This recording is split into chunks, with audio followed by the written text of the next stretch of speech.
Alejandro, estamos num testemunho. Então, testemunho tem início, que é infância. Então vamos lá, a gente quer saber como foi essa tua infância, juventude. Conta como era o Alejandro pequenininho. Vamos lá. É um dos períodos que, assim, eu acho mais tenebroso da minha vida. É um dos períodos mais difíceis. Eu nasci em São Paulo. Minha mãe ficou grávida em São Paulo. E passei por um processo de abandono paterno. Eu sou órfão de pai vivo. Eu uso muito esse termo. Então, todo o processo ele inicia aí.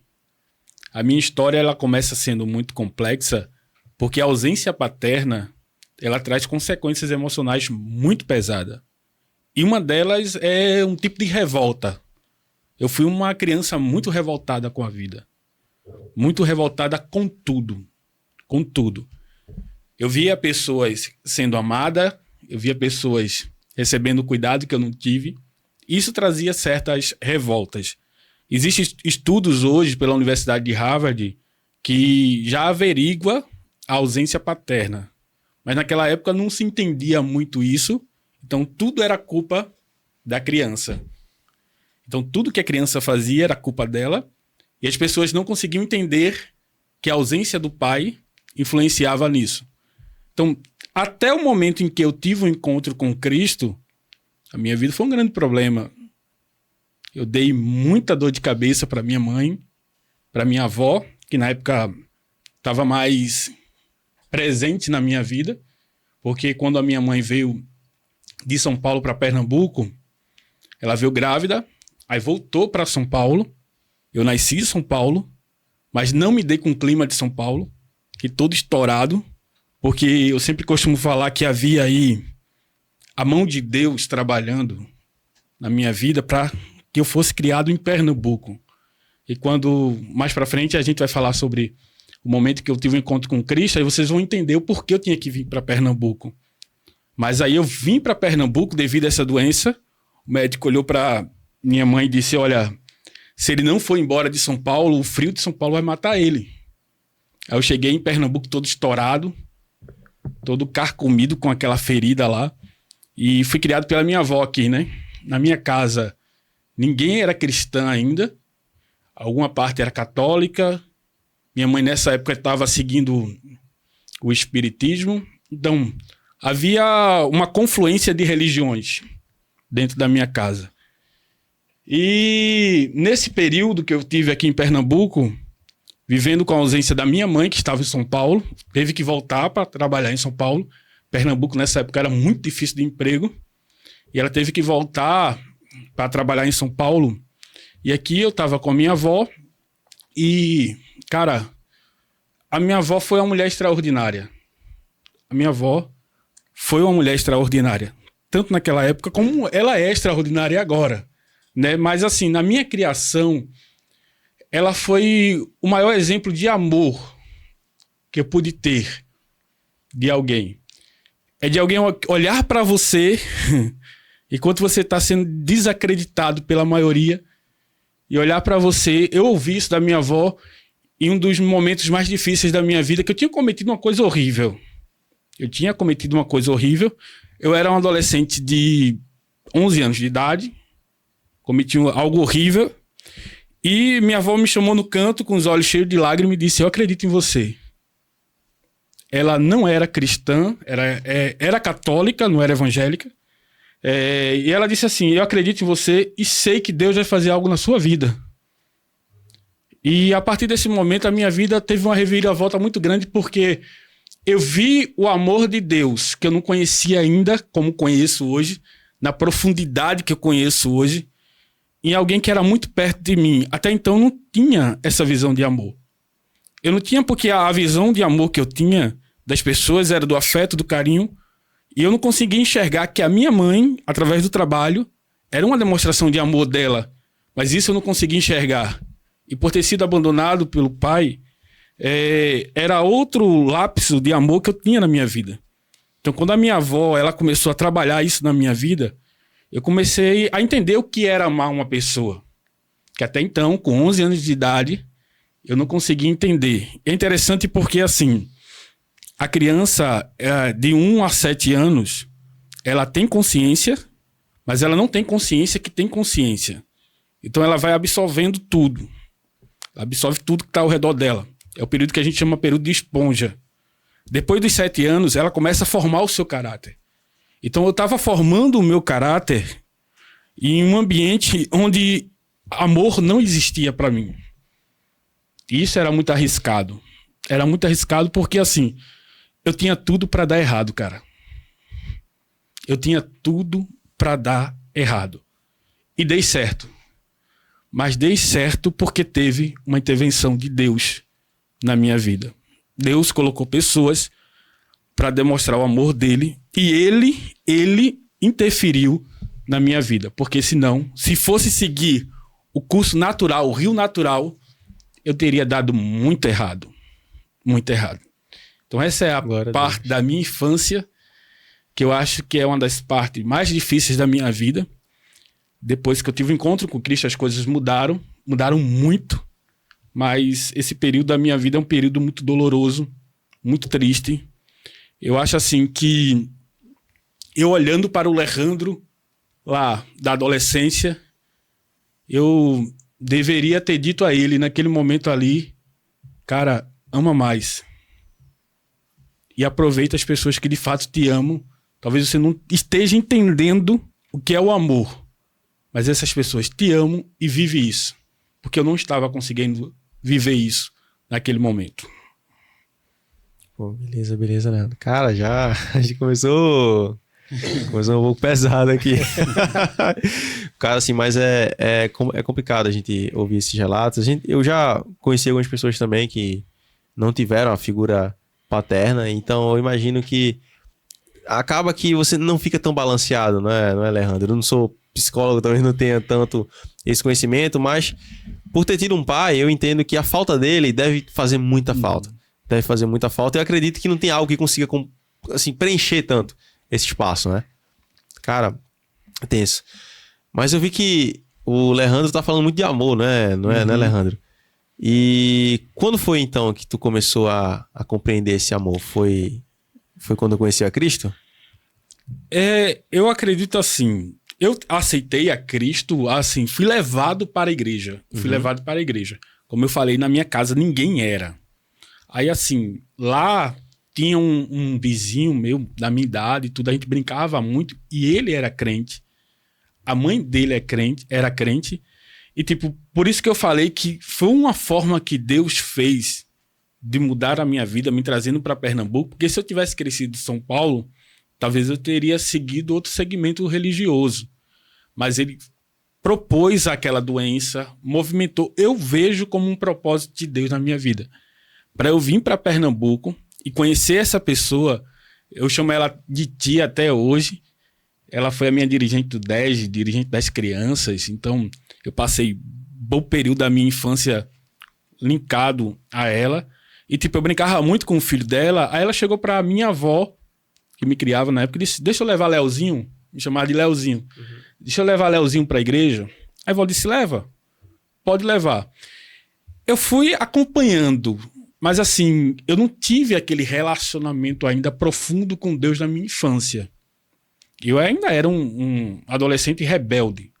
Tava lá na igreja, mas era bem rebelde, né? Mas teve um dia que eu tava lá num culto, e eu contei isso esses dias como testemunho em um dos cultos que eu ministrei. E isso foi muito forte para mim. Era dia dos pais. O pessoal tava fazendo homenagem aos pais. Tinha muitos amigos lá da fechadeira que tava fazendo homenagem. Os pais estavam lá na igreja. Eles estavam fazendo homenagem e eu estava sentado lá no banco desconsolado. Que aquilo ali era uma ferida que doía muito. Eu nunca tinha ouvido a voz de Deus assim, falando comigo, e eu tendo certeza que era a voz de Deus. Eu ouvi os sermões, pessoas que ministravam muito lindo, mas assim, aquilo ali para mim era um sermão, uma pregação, não a voz de Deus, não representava Deus para mim. E nesse dia eu estava sentado, desconsolado, ouvindo toda aquela apresentação, e alguém sentou do meu lado e não falou em línguas estranhas, Línguas estranhas, para quem não sabe aí, é aquela língua que você escuta lá na igreja, tudo. Não estava falando línguas estranhas, mas disse assim: Leandro, eu sou o teu pai. É eu que sou o teu pai, sou eu que direciono a tua vida. Ali eu entendi o porquê Deus não permitiu eu ter um pai biológico. Porque o cuidado ia ser todo dele. E eu senti isso muito na minha vida. Eu senti o direcionamento de Deus como pai. Eu senti o cuidado de Deus como pai. Eu senti a repreensão de Deus como pai. Talvez se eu tivesse um pai biológico, eu não teria tido esse relacionamento com Deus como eu tive. Sabe? Porque, assim, o meu relacionamento com Deus, eu sempre falo muito, é um relacionamento de filho para com o pai. E sempre que ele fala comigo, ele diz: eu sou teu pai. Eu sou teu pai. Sempre que ele vai renovar uma promessa muito forte na minha vida, ele diz: eu sou teu pai. Lembra? Eu sou teu pai. Então, a partir daquele momento, a minha vida deu um giro.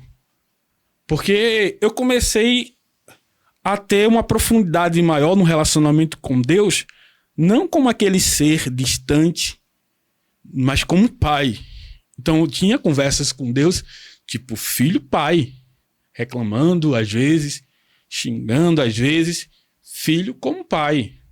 Então aí, todo o vazio que havia dentro de mim começou a ser preenchido pela presença dele. Porque eu entendi que a ausência do pai biológico tinha me presenteado com um pai espiritual. Foi aí que eu conheci o amor de fato como eu vivo hoje. Eu tive uma experiência ainda aí para perdoar meu pai, uma experiência que levou até os 28 anos de idade, porque ainda guardava, depois de ter vivido muita coisa com Deus, ter visto Deus fazendo muita coisa como pai, mas eu ainda guardava aquilo. Mas aí Deus criou uma situação, umas circunstâncias, para que o perdão fosse liberado. Perdoei. E, eu falo para você que está em casa aí também, nos assistindo, eu não vejo algo mais libertador do que o perdão. Cara, o perdão, ele faz mais bem para quem libera do que para quem recebe. Porque é uma carga que você deixa, que você entrega, para nunca mais carregar. E a minha vida vivia travada em algumas áreas justamente porque eu carregava isso. Eu carregava essa dor. Quando eu liberei o perdão, quando eu vivi isso, eu comecei a viver coisas novas, até mesmo com Deus, que eu não tinha vivido ainda. Eu acho muito interessante isso. Eu quero contar logo uma história aqui, rapidinho, de um amigo que a gente conversava muito. E ele falava assim: Leandro, eu não consigo ver Deus como pai. E eu perguntei, por que não? Porque essa figura de pai para mim era muito forte. E para ele não era. E eu sempre conversei, sempre tentei puxar isso dele. Ele sempre foi muito relutante. Até que um dia ele me contou que ele tinha sido abusado pelo pai durante anos. Então essa visão de pai para ele era muito distorcida. Como é que você vai ter uma visão de um Deus pai, tendo a figura como pai mais próxima de um abusador? E ele disse a mim: eu não consigo. Tempos depois, ele disse a mim que teve uma experiência com Deus muito incrível. Ele disse que viu um ser com fisionomias femininas, que se apresentava a ele como Deus. E que falou para ele, curou ele espiritualmente daquela dor que ele tinha de ter sido abusado. E ele disse que depois que Deus se apresentou a ele primeiramente como uma mulher para poder curar ele hoje ele consegue ver Deus como pai. Glória a Deus. E eu sou muito fascinado com relação a essas experiências assim com Deus, porque é uma diferença de um Deus que a gente aprende lá, que é todo poderoso, onipotente, e eu sei que Deus é poderoso, onipotente, onisciente, eu sei que Deus é, mas Deus também é aquele Deus emanente, sabe? Que se encaixa nos nossos vazios, que vai lá num semblante, numa forma de mulher para curar uma dor, para que você volte a enxergar ele como pai novamente. Então, a minha visão de Deus é Deus onipotente, mas também imanente. É o Deus todo-poderoso, mas é o Deus que chama o ser humano falho, pecador, de filho. Então, isso me curou. E, voltando à sua pergunta, esse foi o momento que eu entendi o que de fato é amor. Foi quando Deus mostrou que ele é o meu pai. Que ele preencheu aquele vazio todo que eu tinha desde a infância. Amém, Leandro. Cara, é muito bom. Show de bola. É bacana a gente ver. Eu gosto muito disso que eu faço, Leandro. É assim, Leandro. Ainda bem que Deus me deu isso aqui, né, Diego? Assim, eu amo ouvir pessoas. E eu amo ouvir histórias como essa. Cara, eu tô aqui edificado. Acredito que você em casa também está ouvindo, também deve estar. É magnífico ver como Deus ele trabalha na individualidade de cada ser. Cara, isso é magnífico. Deus, ele te conhece. E ele foi exatamente onde ele precisava ir. Deus é maravilhoso. Verdade. Leandro, a gente sabe que Deus tem um chamado na tua vida. E em que momento tu entendeu esse chamado de Deus na tua vida? Cara, isso é muito engraçado. Eu tava ouvindo o Matheus falando aqui, em off, que vocês são músicos, né? Rapaz, música é muito forte. Música é muito forte. uma palavra muito eu forte. conheço mesmo, realmente, é muito forte. Música... Então, cara, eu era fascinado por música. Aham. Eu queria ser tocador. Olha aí. Eu queria ser músico. Aí eu tentei guitarra, tentei bateria, tentei contrabaixo, tentei teclado. Eu tentei tudo que era instrumento, meu amigo. E não consegui nada. Pra você ter uma ideia, até em panderola eu era desafinado. Eu não conseguia nem fazer o movimento da panderola direito. E não é por falta de professor, que eu tive os melhores mestres, viu? Aham. Teve Rogério, eu até aconselho trazer o Rogério César aqui. Olha, Rogério bora. é muito top, cara. Entende música como ninguém. Aham. Eu tive Rogério, eu tive Josimar, contrabaixista. Muito bom. Josenias. Eu tive os melhores professores. Mas assim, não era pra ser. Não era teu Não era pra chamado. ser. E tipo, eu tinha uns amigos, assim como vocês, que todos tocavam algum instrumento. Uhum. Todos tocavam. Inclusive, esse que me levou pra igreja tornou-se tecladista. Um tecladista muito bom. E tipo, bateu aquela angústia no meu coração.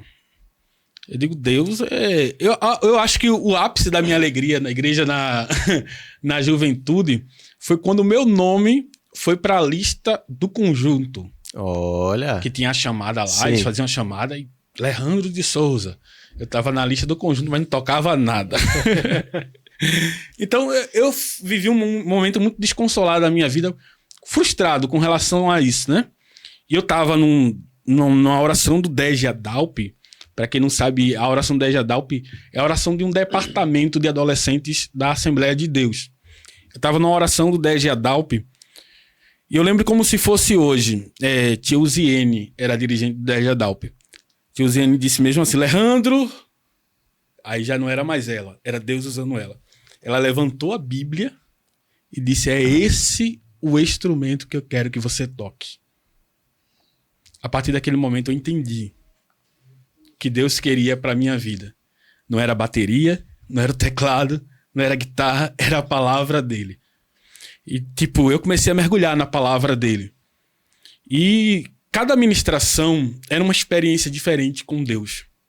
E eu vi, nossa, tô no meu propósito, cara. Uhum. Encontrei a minha missão de vida. É falar, é ministrar, é pregar. E isso tem me motivado há anos. Há anos, desde os 14 anos que eu ministro a palavra de Deus. Uhum.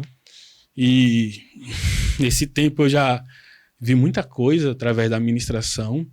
Deus já fez muitos milagres. E eu encontrei meu propósito aí. Deus me direcionou para o meu propósito, porque eu queria outra coisa. Uhum. Eu queria ser músico, mas Deus disse, não, é a palavra que vai te nortear. Esse é o ministerial. Eu acho que o secular, ele foi bem mais complexo. Foi bem mais complexo, porque assim, como eu me tornei especialista em pessoa, por quê eu abracei essa área? Nessa caminhada que eu tive com a ausência do pai, eu tive um padrasto. A minha mãe se relacionou com um homem que, para mim, foi uma figura de pai muito grande. É tanto que o gosto de moto, o gosto de leitura, foi tudo através dele. Uhum. Eu tinha um vínculo com ele muito grande. Mas ele sofria de uma doença que, assim, para mim, na época, não era tão conhecida, que era depressão. Depressão, na época, a gente não ouvia tanto, né? Não. Tipo, do nada, ele se isolava, ficava todo movido por tristeza, coberto por tristeza, com desejo de tirar a própria vida.